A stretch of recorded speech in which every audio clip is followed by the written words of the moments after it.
Hello all எல்லாருக்கும் வணக்கங்க. நான் எப்போவுமே ஷார்ட்ஸ் போட்டு தான் நீங்கள் பார்த்துருப்பீங்க. ஷார்ட்ஸில் வந்துட்டு ப்ராசஸும் ஃபைனல் அவுட்புட்டும் உங்களால் பார்க்க முடியும். பட் தைக்கிற நிறைய பேருக்கு வந்து தோணும் இல்லை, நிறைய பேருக்கு கட்டிங் ஸ்டிச்சிங் தெரியும். ஆனால் சின்ன டீட்டெயிலிங்ஸ் தெரியாது. அந்த சின்ன டீட்டெயிலிங்ஸ் தான் நான் இங்கே உங்களுக்கு ஷேர் பண்ணுறேங்க. கேதரிங் ஃபூட்டர் இல்லாமல் எப்படி நம்ம கேதர் பண்ணுறது அப்படின்றது தான் இதில் நம்ம பார்க்க போகிறோம். அதுக்கு நீங்கள் நார்மல் ஃபூட்டரை வச்சுட்டு ஸ்டிச் லென்த்தை வந்து நல்லா பிக் லென்த் வச்சுக்கோங்க. 5 பிக் லென்த் வச்சுருக்கிறேன். அப்புறம் இந்த டென்ஷன் இருக்குது இல்லையா, இந்த டென்ஷனை வந்து நல்லா டைட் பண்ணுறோம். அந்த டென்ஷனுக்குள்ளே இருக்கக்கூடிய அந்த ஸ்க்ரூ வெளியில் தெரிகிற அளவுக்கு நல்லா டைட் பண்ணியாச்சு. அப்புறமா வந்து நான் நார்மலான ஒரு ஃபூட்டர் எடுத்துருக்கிறேன். அந்த ஃபூட்டர் வந்து அந்த ஃபூட்டரோட பாருங்கள், நான் எந்த ஊசி எதுவுமே வைக்கல. அப்போ அந்த ஃபூட்டர் எவ்வளோ அழகாக ப்ளேஸ் ஆகிருக்கு பார்த்தீங்களா.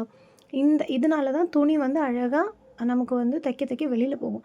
ஆனால் இந்த மாதிரி ஒரு ஊசியை நடுவில் சொருகிறதுனால என்ன ஆகும்னா, அந்த பேக் சைடு வந்து தூக்குனாப்பில் ஆகிடுது. அப்படி தூக்குனாப்பில் ஆகும்போது நமக்கு நம்மளோட துணி வந்து ஃப்ரீயாக வெளியில் போகாது. அப்போ அது வந்து ஒரு மாதிரி கேதர் ஆகும். அந்த கேதரிங் ஃபீல் கொடுக்கும். அதுதான் இந்த நார்மல் ஃபூட்டரை வந்து கேதரிங் ஃபூட்டராக மாற்றுறதுல இருக்கக்கூடிய கான்செப்ட். இப்போ நான் ஒரு ஃபிங்கர் வந்து பின்னாடி வச்சுக்கிறேன். அப்படி வைக்கிறதுனால என்ன ஆகும்னா, எனக்கு வந்து அந்த துணி வந்து இன்னும் டைட்டாக கேதர் ஆகும். அதுக்கு தான் நம்ம அந்த மாதிரி துணி வைக்கிறோம். இப்போ நிறைய பேருக்கு என்ன டவுட் வரும்னா, இதெல்லாம் ஓகே, பட் ஒரு கேதரிங்க்கு வந்து எவ்வளவு துணி தேவைப்படுது, இந்த மாதிரி சின்ன இதுக்கெல்லாம் எவ்வளவு துணி தேவைப்படுதுன்ற டவுட் வரும். அது கண்டிப்பாக இன்னொரு வீடியோவில் நான் சொல்கிறேன். ஏன்னா இதில் வந்து சொல்லும்போது அவ்வளோவா புரியாது. வித் கேல்குலேஷன்ஸ் நம்பர்ஸ் எல்லாம் இருக்கிறதுனால நம்ம எழுதி வச்சு அப்படி பண்ணிக்கலாம். சரிங்களா. இது வந்து ஒரு விங்ஸுக்கு இதில் ஆரி ஒர்க் பண்ணி எடுத்துருக்கிறேன். இதை வந்து சுற்றி நம்ம இந்த மாதிரி போட்டாச்சு. இதை இப்படி போட்டுட்டு இந்த ஃப்ராக் வந்து கஸ்டமர் ரெஃபரன்ஸ் அனுப்பும்போது ரொம்ப ஈஸியாக இருக்கும்னு தான் நினச்சேங்க. ஆனால் அவங்க அனுப்பின ரெஃபரன்ஸ்லேயே ஒரு வீடியோ ரெஃபரன்ஸ் அனுப்பியிருந்தாங்க. அந்த வீடியோலேயே அதை பண்ண லேடி சொல்லுவாங்க, ஃப்ராக் தைக்கிறது ஈஸியாக இருந்துச்சு, ஆனால் எனக்கு வந்து ஃப்ளவர் மேக் பண்ணுறதுக்கே 2 days ஆச்சுதுன்னாங்க. ஆப்வியஸ்லி எனக்கும் அதுதாங்க.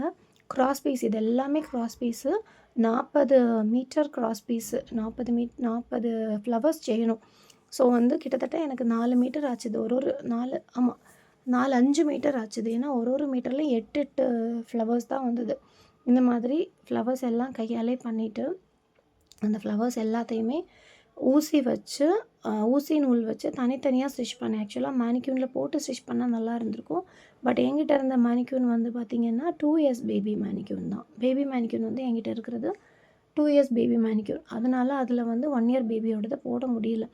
ஸோ இதை ஃபுல்லாக உட்காந்து கையாலே தைச்சு எவ்வளோ வரும்னு கேல்குலேட் பண்ணி, ஆனால் இதை வந்து நான் தைக்கும்போது பார்த்திங்கன்னா, நான் வந்து ஒரு ராங் கேல்குலேஷனில் எடுத்துகிட்டு வந்துட்டேன். ஃபேப்ரிக் கேல்குலேஷன் ராங்காக பண்ணிட்டேன். அதுக்கப்புறம் 3 மீட்டர் தான் எடுத்துகிட்டு வந்திருந்தேன். திருப்பி ஒரு 3 மீட்டர் தேவைப்பட்டது. அதுக்கு நான் தனியாக 2வது போனேன். ஸோ இந்த மாதிரி நிறைய பேருக்கு நடக்கும். அப்போது இந்த சின்ன ஃப்ளவர்ஸ்க்கு ஏன்னா பெரிய விஷயங்களுக்கு வந்து நம்ம ஃபேப்ரிக் கேல்குலேஷன் கண்டுபிடிச்சிருவோம். இதுக்கு இவ்வளோ தான் தேவைப்படும் அப்படின்னு நமக்கு தெரியும். ஒரு மெயின் பாடி பண்ணுறதுக்கு. பட் இந்த மாதிரி குட்டி ஃப்ளவர்ஸு, அந்த மாதிரி ஃப்ரில்ஸு, இதுக்கெல்லாம் எப்படி வந்து ஃபேப்ரிக் கேல்குலேட் பண்ணுறதுன்னு நிறைய பேருக்கு தெரியாமல் இருக்கலாம். அது எப்படி கேல்குலேட் பண்ணுறதுன்றதெல்லாம் நான் ஃபர்தராக என்னோடய வீடியோஸில் சொல்கிறேன். கண்டிப்பாக ஃபாலோ பண்ணுங்கள், லைக் பண்ணுங்கள், சப்ஸ்கிரைப் பண்ணுங்கள்.